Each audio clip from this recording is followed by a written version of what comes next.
Hi, and welcome to the second textbook of the Foundations of Educational Leadership class. During the first half of the class, the required textbook was Greenleaf's Servant Leadership. For the second half of the course, you'll be reading another book from another leader in the world of business, actually, and that book is entitled Good to Great.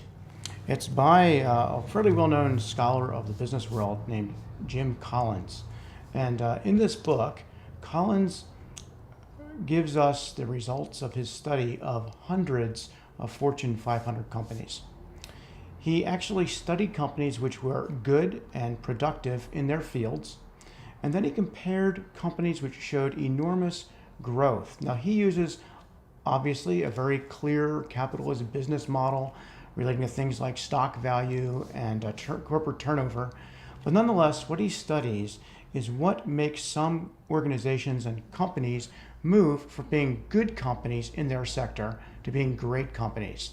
And he looks at things like growth and profitability, but growth and profitability that maintained over time.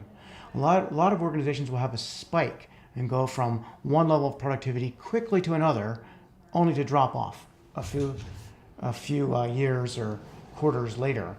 He limited his study to corporations that grew and then stayed at a high level of productivity and profitability. The interesting thing about this book is the first line, and you'll read this: good is the enemy of the great. Really interesting. His point is that if we are good, if our schools, in our context, we're talking about schools, if our schools are good and our students are doing well, or our college is good, then that's become somewhat seductive to stay where we are. His emphasis is that we move from good to great, that we're always looking beyond where we are, even if where we are is really good. What he focuses on is leadership and how certain kinds of leaders, how certain traits of how a person leads will be the catalyst of moving an organization from good to great.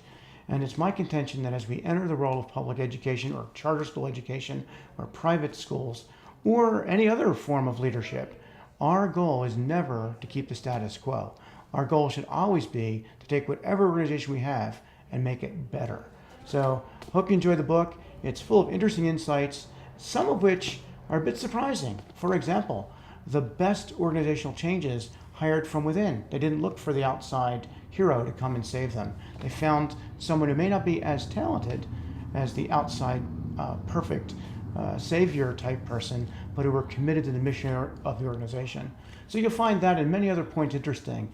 Hope you enjoy it, and I look forward to reading your posts each week.